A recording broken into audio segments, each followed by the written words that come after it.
Hi hello welcome back to my channel friends. ಮೊನ್ನೆ ಒಂದು cut work design stitch ಮಾಡೋದನ್ನು video ಹಾಕಿದ್ದೆ.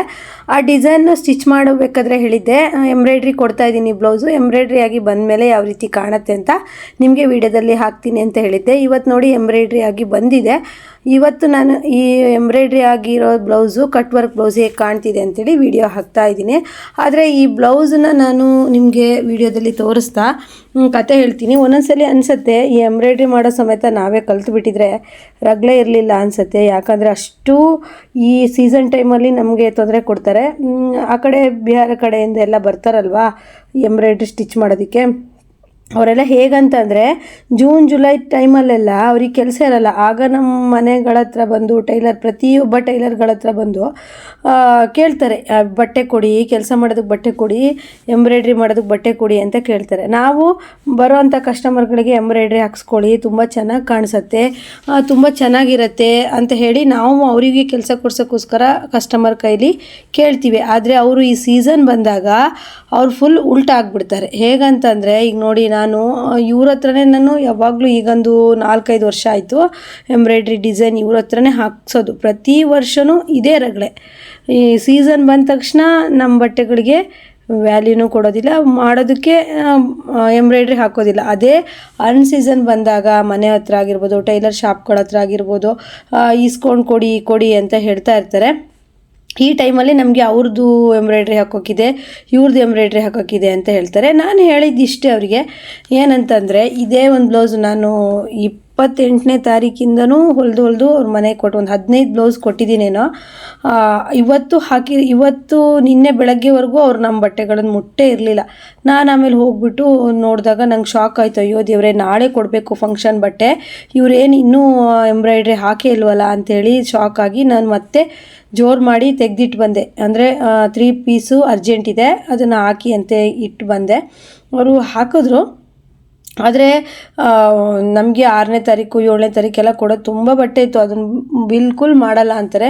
ನಮಗೆ ಆ ಊರವ್ರ ಬಟ್ಟೆ ಇದೆ, ಈ ಊರವ್ರ ಬಟ್ಟೆ ಇದೆ, ನಮಗೆ ಅಲ್ಲಿಂದ ಬರುತ್ತೆ ಇಲ್ಲಿಂದ ಬರುತ್ತೆ ಅಂತ ಹೇಳ್ತಾಯಿದ್ರು. ನಾನು ಅದಕ್ಕೆ ಹೇಳಿದೆ, ನೀವು ಇರೋದು ನಮ್ಮೂರಲ್ಲಿ ಒಂದು ಬಾಡಿಗೆ ಮನೆ ಮಾಡಿಕೊಂಡು ಇಲ್ಲಿನ ಜನಗಳ ಮಧ್ಯೆ ಇದ್ದೀರಾ. ಫಸ್ಟು ನೀವು ಆನಂದಪುರ ಟೈಲರ್ಗೆ ವ್ಯಾಲ್ಯೂ ಕೊಡಬೇಕು. ಅವ್ರ ಟೈಲರ್ ಈಗ ನಮ್ಮೂರಲ್ಲಿರೋ ಅಲ್ಲಿ ಎಂಬ್ರಾಯ್ಡ್ರಿ ಮಾಡೋರಲ್ಲಿ ಒಬ್ಬರೇ ಇರೋದು, ಇನ್ನೊಬ್ಳು ನಮ್ಮ ಸ್ಟೂಡೆಂಟೇ ಕಲ್ತಿದ್ದಾಳೆ. ಅಂದರೆ ಅವಳು ಮಾಡ್ತಾಳೆ, ಅವಳಿಗೆ ಹೆವಿ ಮಾಡೋದಕ್ಕಾಗೋದಿಲ್ಲ.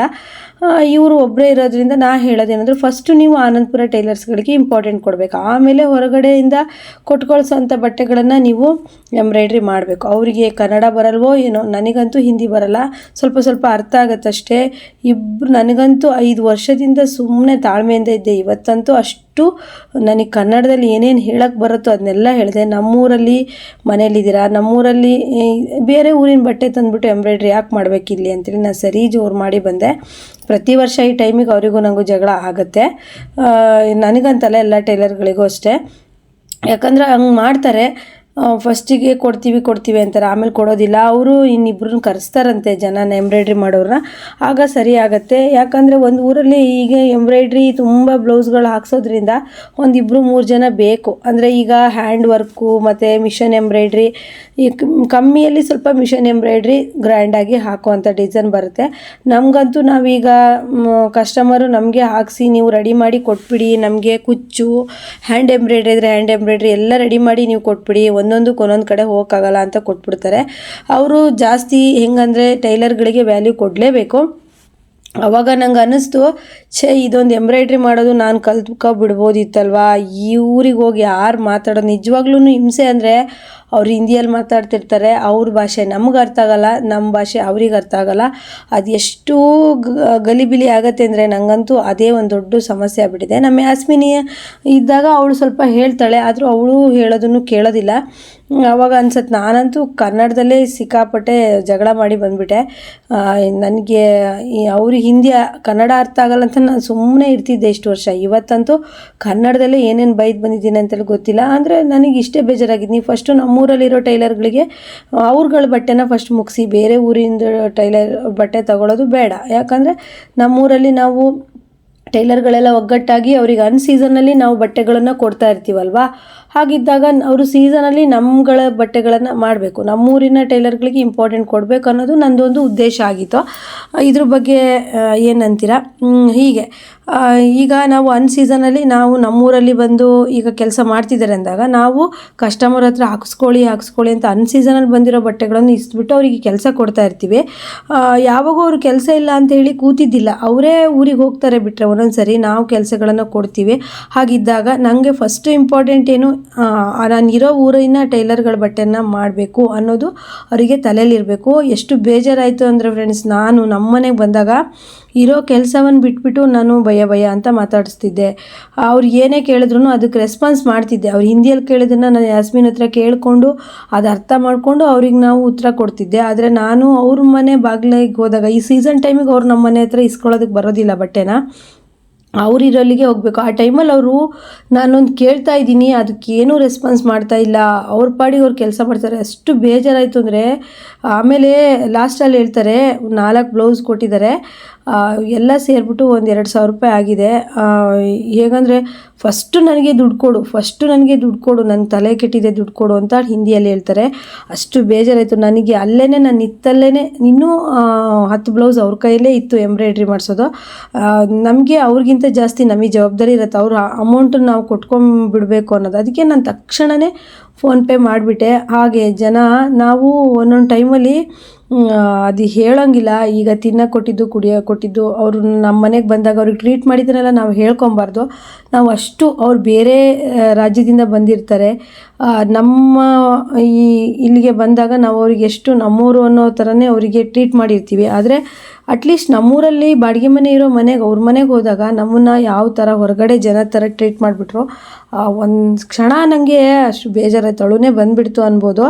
ಏನೂ ಮಾಡೋಕ್ಕಾಗಲ್ಲ, ಅವ್ರ ಟೈಮ್ ಇದೆ ಇವಾಗ. ನನ್ನ ಟೈಮು ಈಗ ನನಗೆ ಎಷ್ಟೋ ಸತಿ ವರ್ಷ ಈ ಅನುಭವ ಆದಾಗ ನಂಗೆ ಅನಿಸೋದು, ಈ ಸತಿ ಸೀಸನ್ ಬಂದಾಗ ನಾನು ಎಂಬ್ರಾಯ್ಡ್ರಿ ಕಲಿಬೇಕು ಅಂತೇಳಿ. ಏನು ಮಾಡೋದು, ಈಗ ಯೂಟ್ಯೂಬ್ 2 ಚಾನಲ್ ವೀಡಿಯೋ, ಮನೆ ಕೆಲಸ, ಹಾಗೆ ಈ ಬಟ್ಟೆ ಸೇಲು, ಇದ್ರ ಮಧ್ಯೆ ನನಗೆ ಕರೆಕ್ಟಾಗಿ ಫುಲ್ ಇಂಟ್ರೆಸ್ಟಿಂದ ಎಂಬ್ರಾಯ್ಡ್ರಿ ಕಲಿಯೋದಕ್ಕೆ ಸ್ವಲ್ಪ ಕಷ್ಟ ಆಗ್ತಿದೆ. ಮಿಷನ್ ಸಹ ತಂದಿಟ್ಕೊಂಡು ಫುಲ್ಲು ರೆಡಿ ಇಟ್ಕೊಂಡಿದ್ದೀನಿ ಮಿಷನ್ನು. ಇನ್ನೇನು ಕರೆಕ್ಟಾಗಿ ನಾನು ಒಂದು ಗಮನ ಕೊಟ್ಟು ಒಂದು 15 ದಿವಸ ಬೇಡ, ಒಂದು ವಾರ ನಾನು ಕಲಿತೆ ಅಂತಂದರೆ ನಾನು ಎಂಬ್ರಾಯ್ಡ್ರಿ ಮಾಡ್ಬೋದು. ಅದೇನೂ ದೊಡ್ಡ ಕೆಲಸ ಅಲ್ಲ. ಆದರೆ ಫಿನಿಶಿಂಗ್ ಎಲ್ಲ ಅವರು ಕೊಡೋಷ್ಟು ಚೆನ್ನಾಗಿ ಕೊಡಬೇಕಂದ್ರೆ ನಾವು ಸ್ವಲ್ಪ ಜಾಸ್ತಿ ಪ್ರಾಕ್ಟೀಸ್ ಮಾಡಬೇಕು. ಅವರು ಚಿಕ್ಕ ವಯಸ್ಸಿಂದ ಇದೇ ಕೆಲಸ ಮಾಡ್ಕೊಂಡು ಬಂದಿರ್ತಾರೆ. ಪ್ರತಿ ವರ್ಷ ಹೀಗೆ ಜಗಳ ಆಗಿ ಅವ್ರ ಮಧ್ಯೆ ಅವ್ರಿಗೆ ಸೀಸನ್ ಬಂದ ತಕ್ಷಣ ಅವ್ರು ನಮ್ಮ ಮಾತು ಏನು ಕೇಳೋದೇ ಇಲ್ಲ. ಈ ರೀತಿ ಎಲ್ಲ ಪ್ರಾಬ್ಲಮ್ ಆಗುತ್ತೆ. ಆಗ ಅನಿಸಿದ್ದಿಷ್ಟೇ, ನಾವು ಕಲಿಬೇಕು, ಇಲ್ಲಾಂದರೆ ನಮ್ಮ ಕಡೆಯವ್ರಿಗೆ ಅಂದರೆ ನಮ್ಮ ಊರಲ್ಲಿರೋರಿಗೇ ನಾವು ಪ್ರೋತ್ಸಾಹ ಕೊಟ್ಟು ಎಂಬ್ರಾಯ್ಡ್ರಿ ಕಲಿಯೋ ಥರ ಮಾಡಬೇಕು ಅಂತೇಳಿ ಅನಿಸ್ಬಿಡ್ತು. ನಾವೀಗ ಹೊರಗಡೆಯಿಂದ ಬಂದಿರ್ತಾರೆ, ಅವ್ರಿಗೆ ನಾವು ನಮ್ಮೂರಲ್ಲಿ ಅವರಿಗೆ ಒಳ್ಳೆ ಮರ್ಯಾದೆ ಕೊಟ್ಟು ಕೆಲಸ ಕೊಟ್ಟು ಪ್ರೋತ್ಸಾಹ ಮಾಡಿರ್ತೀವಿ. ಆದರೆ ಅವರು ನಮಗೆ ಏನೂ ಬೆಲೆ ಕೊಡಲ್ಲ ಅವ್ರ ಟೈಮ್ ಬಂದಾಗ ಅಲ್ವಾ. ಆಗ ಅನಿಸ್ಬಿಡ್ತು ಒಂದೇ ಸತಿಗೆ, ಅಷ್ಟು ಬೇಜಾರಾಯಿತು ನಿಜವಾಗ್ಲೂ. ನಮ್ಮ ಮನೆಗಳಿಗೆ ಬಂದಾಗ ನಾವು ನಮ್ಮ ಅಣ್ಣ ತಮ್ಮದಿರ ಥರನೇ ಅವ್ರನ್ನೆಲ್ಲ ಟ್ರೀಟ್ ಮಾಡಿರ್ತೀವಿ. ನಾನೇನಾದರೂ ಯಾಸ್ಮೀನು ನಾನು ಸಹನ ಏನಾದರೂ ಟೀ ಮಾಡ್ಕೊಳ್ತಿದ್ರೆ ಅವರು ಟೀ ಕುಡಿಯೋ ಟೈಮಿಗೆ ಬಂದರೆ ಅದೇ ಟೈಮಿಗೆ ಕೊಟ್ಟಿದ್ದಿದೆ. ನಮ್ಮ ಅಣ್ಣ ತಮ್ಮ ಥರ ಅವ್ರಿಗೆ ಟ್ರೀಟ್ ಮಾಡ್ತೀವಿ. ಅವ್ರ ಮನೆಗಳಿಗೆ ಹೋದಾಗ ನಮ್ಮನ್ನು ನಿಜವಾಗ್ಲೂ ಅವರು ಎಂಬ್ರಾಯ್ಡ್ರಿ ಮಾಡ್ತಾಯಿದ್ದಾರೆ, ನಾನು ಹೋಗಿ ಭಯ ಅಂತ ಕರೆದ್ರೂ ಅವ್ರು ನಮ್ಮ ಕಡೆ ತಿರುಗಿ ನೋಡಲಿಲ್ಲ. ನಿನ್ನ ಬಟ್ಟೆ ಅಲ್ಲಿದೆ ನೋಡು, ಆರಿಸ್ಕೋ, ಯಾವುದು ಅಲ್ಲಿ ಬಿದ್ದಿದೆ ನೋಡು, ತಕ್ಕೋ ಕೊಡು ಅಂತೇಳಿ ಅವ್ರ ಕೂತಲ್ಲಿಗೆ ನಾನು ತೊಗೊಂಡೋಗಿ ಕೊಟ್ಟರು. ಅಷ್ಟು ರೆಸ್ಪಾನ್ಸ್ ಮಾಡಿಲ್ಲ. ಆಗ ತುಂಬ ಬೇಜಾರಾಯಿತು. ಹಾಗೆ ಅಲ್ವಾ, ನಮ್ಮ ಥರ ಮನ್ಸು ಥರನೇ ಎಲ್ಲರೂ ಇರ್ತಾರೆ ಅಂದ್ಕೊಳ್ಳೋದು ತುಂಬ ದೊಡ್ಡ ತಪ್ಪು ಅನಿಸ್ತು. ಆದರೆ ಇರಲಿ ಫ್ರೆಂಡ್ಸ್, ಅದು ಅವರವರ ಮನೋವೃತ್ತಿ, ಅದು ನಾವೇನು ಮಾಡೋಕ್ಕಾಗಲ್ಲ. ಆದರೆ ನಂಗೆ ಒಂದು ಅನಿಸಿದ್ದು, ನಾವು ಎಂಬ್ರಾಯ್ಡ್ರಿ ಕಲಿಬೇಕು ಅಂತ. ನಾನು ಸಹ ಚಾನಲೆಲ್ಲ ನೋಡಿದ್ದೆ, ಪಾಪ ಎಷ್ಟು ಕಷ್ಟಪಟ್ಟು 1 ತಿಂಗಳಲ್ಲೇ ಎಂಬ್ರಾಯ್ಡ್ರಿ ಹಾಕೋದೆಲ್ಲ ಕಲಿತು ಒಬ್ಬರು ಚಾನಲವರು ನಮ್ಮ ಹತ್ತಿರದಲ್ಲಿ ಎಲ್ಲೂ ಎಂಬ್ರಾಯ್ಡ್ರಿ ಹಾಕೋರಿಲ್ಲ ಅಂತ ನಾನು ಕಲ್ತಿದ್ದೀನಿ, ಈಗ ಎಂಬ್ರಾಯ್ಡ್ರಿ ಹಾಕ್ತಿದ್ದೀನಿ ಅಂದಾಗ ಆ ವಿಡಿಯೋ ನೋಡಿ ನಂಗೆ ಎಷ್ಟು ಖುಷಿ ಆಯಿತು. ನಾವು ಅದೇ ಥರ ಮಾಡಬೇಕು ಅಂತ ನಂಗೆ ಅನಿಸಿದೆ. ಆದರೆ ಇವತ್ತಿನ್ನೂ ಸೀಸನ್ ಸ್ಟಾರ್ಟಿಂಗೇ ಇವ್ರು ಈ ಥರ ಮಾಡಿದಾಗ ಇನ್ನೂ ನೆಕ್ಸ್ಟು ಇನ್ನೂ 1 ತಿಂಗಳು 1.5 ತಿಂಗಳು ಸೀಸನ್ ಇದೆ. ಅವಾಗ ಎಷ್ಟು ನಮಗೆ ನಾವೊಂದು ಕಸ್ಟಮರ್ ಹತ್ರ ಫಂಕ್ಷನ್ ಬಟ್ಟೆನೇ ಇಸ್ಕೊಂಡಿರ್ತೀವಿ. ಈಗ ಏನೇ ಮಿಸ್ ಮಾಡಿದ್ರು ಫಂಕ್ಷನ್ ಇರೋದನ್ನು ಮಿಸ್ ಮಾಡೋಕ್ಕಾಗಲ್ಲ. ಈಗ 6ನೇ ತಾರೀಕು ಫಂಕ್ಷನ್ ಇರೋದನ್ನು ಮಿಸ್ ಮಾಡೋಕ್ಕೆ ಸಾಧ್ಯನೇ ಇಲ್ಲ ಅಲ್ವಾ. ಇವ್ರು ಆ ಟೈಮಿಗೆ ಈ ಥರ ಮಾಡಿಬಿಟ್ರೆ ಎಷ್ಟು ಬೇಜಾರಾಗುತ್ತೆ. ಒಂದೇ ಸಲಿಗೆ ಯಾವುದು ಬಟ್ಟೆನೂ ನಿಮ್ಮನ್ನು ಮಾಡಲ್ಲ ತೊಗೊಂಡೋಗಿ ಅಂತ ಹೇಳಿದ್ರು. ನನಗೂ ಅಷ್ಟೇ ಸಿಟ್ಟು ಬಂತು. ನಾವು ಅನ್ ಸೀಸನಲ್ಲೆಲ್ಲ ಅವ್ರಿಗೆ ಬಟ್ಟೆ ಕೊಟ್ಟಿದ್ದೀವಿ, ನಾವು ನಿಮ್ಮನ್ನು ನಂಬ್ಕೊಂಡು ತೊಗೊಂಡಿದ್ದೀವಿ, ನೀವು ಮಾಡಿಕೊಡ್ಲೇಬೇಕು ಅಂತ ನಾನು ಹೇಳಿದೆ. ಅದಕ್ಕೋಸ್ಕರ ಫ್ರೆಂಡ್ಸ್ ಈಗ ನಾವು ಹೇಗಂದರೆ ಈಗ ಒಬ್ಬರನ್ನ ನಾವು ಮೇಲೆ ಎತ್ತೋ ತನಕ ಒಬ್ಬರಿಗೆ ಅವಶ್ಯಕತೆ ಬೇಕು. ಎಲ್ಲ ಜನ ಪರಿಚಯ ಆದಮೇಲೆ ಈ ಟೈಲರಿಂಗ್ ಕೆಲಸನೇ ಅಷ್ಟು. ಈಗ ಯಾರನ್ನೋ ಇನ್ನೂ ಅವ್ರಿಗೆ ಯಾರೂ ಗೊತ್ತಿಲ್ಲ, ಗುರ್ತಾ ಇಲ್ಲ ಊರಲ್ಲಿ ಕೇರಿಲಿ ಅನ್ನೋರಿಗೆ ಎಲ್ಲರೂ ಗೊತ್ತಾಗೋಂಗೆ ಮಾಡಿದ್ಮೇಲೆ ಆಮೇಲೆ ನಾವು ಯಾರೋ ಅವ್ರಿಗೆ ಥರ ಕಾಣಿಸ್ತೀವಿ. ಇದೇ ಏನು ಮಾಡೋಕ್ಕಾಗಲ್ಲ.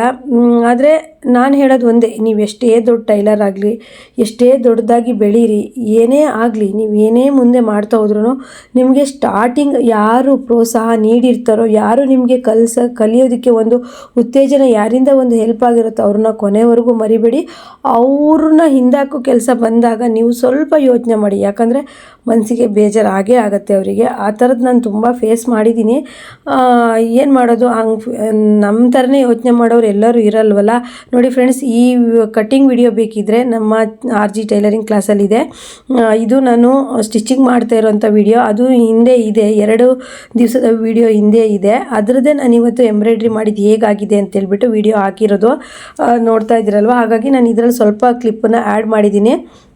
ಹಾಗೆ ಫ್ರೆಂಡ್ಸ್, ಈ ಥರ ನಾವು ಯಾವತ್ತೂ ಯಾರಿಗೂ ಡಿಪೆಂಡ್ ಆಗಿರಬಾರ್ದು ಅನ್ನೋದು ಅನಿಸ್ಬಿಡ್ತು. ಈಗ ನೋಡಿ, ಉಕ್ಸ್ ಹಚ್ಚೋದಕ್ಕಾಗಿರ್ಬೋದು ಅಥವಾ ಟೈಲರಿಂಗಲ್ಲೇ ನಾವು ಡಿಪೆಂಡ್ ಆಗಿರಬೇಕು. ಆದರೆ ಕೆಲವೊಂದು ಟೈಮ್ ಬಂದಾಗ ನಾವೇ ಮಾಡೋದಕ್ಕೆ ರೆಡಿ ಇರೋ ಥರ ನಾವು ಟೈಲರಿಂಗಲ್ಲಿ ಕಲ್ತಿರಬೇಕು ಅಂತ ಹೇಳ್ತೀನಿ. ಯಾಕಂದರೆ ಯಾವ ಟೈಮಲ್ಲಿ ಯಾರು ಯಾವ ಟೈಮಲ್ಲಿ ಕೈ ಕೊಡ್ತಾರೆ ಅಂತ ಹೇಳಕ್ಕೆ ಬರಲ್ಲ. ಆ ಟೈಮಲ್ಲಿ ನಾವೇ ಮಾಡೋ ಥರ ನಾವು ಕಲ್ತಿರಬೇಕು, ಯಾರಿಗೂ ಸಹ ಡಿಪೆಂಡ್ ಆಗಿರಬಾರ್ದು. ಈಗ ಎಂಬ್ರಾಯ್ಡ್ರಿ ಒಂದು ಬಾಕಿ ಇದೆ ಅಷ್ಟೇ. ನಮೀಗ ಟೈಲರಿಂಗಲ್ಲಿ ಹೆಂಗಂದರೆ ಎಂಬ್ರಾಯ್ಡ್ರಿ ಒಂದು ಕಲ್ತ್ಬಿಟ್ರೆ ಸುಮಾರು ಈಗ ಅದು ಟ್ರೆಂಡಲ್ಲಿರೋದ್ರಿಂದ ನೋಡಿ ಫ್ರೆಂಡ್ಸ್, ಕೊನೆಯಲ್ಲಿ ಬ್ಲೌಸ್ ಈ ಥರ ಆಗಿತ್ತು. ಇದರ ಕಟ್ಟಿಂಗ್ ನೀವು ಸ್ಟಿಚಿಂಗ್ ಯಾವ ರೀತಿ ಮಾಡಿದೆ ಅನ್ನೋದು ಬೇಕಿದ್ರೆ ನಮ್ಮ RG ಟೈಲರಿಂಗ್ ಕ್ಲಾಸಲ್ಲಿ 2 ದಿನ ಹಿಂದಿನ ವಿಡಿಯೋದಲ್ಲಿದೆ. ಹಾಗೆಯೇ ಈ ವಿಡಿಯೋ ಇಷ್ಟ ಆದರೆ ಲೈಕ್ ಮಾಡೋದನ್ನು ಮರಿಬೇಡಿ. ಹಾಗೆ ಪ್ರತಿದಿನ ನಿಮಗೆ ವಿಡಿಯೋ ಹಾಕ್ತಿದ್ರೆ ನನಗೂ ಏನೂ ಸಮಾಧಾನ ಇಲ್ಲ. ಇವತ್ತೊಬ್ಬರು ನಮ್ಮ ವ್ಯೂವರ್ಸು ಸವಿತಾ ಅನ್ನೋರು ಕಾಲ್ ಮಾಡಿದರು. ಅವ್ರ ಹತ್ರ ಮಾತಾಡಿ ತುಂಬ ಖುಷಿಯಾಯಿತು. ಇದೇ ರೀತಿಯೇ ನನಗೆ ಪ್ರತಿಯೊಬ್ಬರು ವ್ಯೂವರ್ಸು ನನಗೆ ಇಷ್ಟು ಚೆನ್ನಾಗಿ ಮಾತಾಡಿ ಫೋನ್ ಮಾಡಿ ಮಾತಾಡ್ತಾರೆ. ನಂಗೆ ತುಂಬ ಖುಷಿ ಆಗುತ್ತೆ. ಇವತ್ತು ಸವಿತಾ ಅವರು ಮಾತಾಡಿದ್ರಲ್ಲ, ಅದು ನಂಗೆ ತುಂಬ ಖುಷಿ ಇತ್ತು. ಆದರೆ ಏನು ಮಾಡೋದು, ಎಂಬ್ರಾಯ್ಡ್ರಿ ಅವ್ರ ಹತ್ರ ಹೋಗ್ಬಿಟ್ಟು ನನ್ನ ಮೂಡೆಲ್ಲ ಆಫ್ ಆಯಿತು.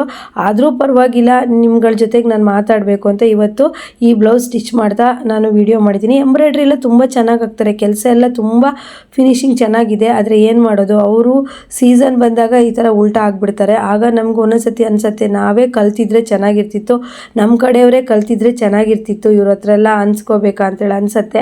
ನಿಮಗೂ ಏನು ಅನಿಸುತ್ತೆ, ಈ ಥರ ಎಲ್ಲ ಪ್ರಾಬ್ಲಮ್ಗಳು ನಿಮಗೂ ಆಗಿದೆಯಾ ಅಂತ ನನಗೆ ಕಮೆಂಟ್ ಮಾಡಿ. ಹಾಗೆ ಈ ಎಂಬ್ರಾಯ್ಡ್ರಿ ಡಿಸೈನ್ ಚೆನ್ನಾಗಿ ಬಂದಿದೆಯಾ, ಕಟ್ ವರ್ಕ್ ಹೊಲಿದು ಚೆನ್ನಾಗಿ ಬಂದಿದೆ ಅಂತ ನನಗೆ ಹೇಳಿ. ನೆಕ್ಸ್ಟ್ ವಿಡಿಯೋದೊಂದಿಗೆ ಮತ್ತೆ ಬರ್ತೀನಿ. ಎಲ್ರಿಗೂ ಬಾಯ್.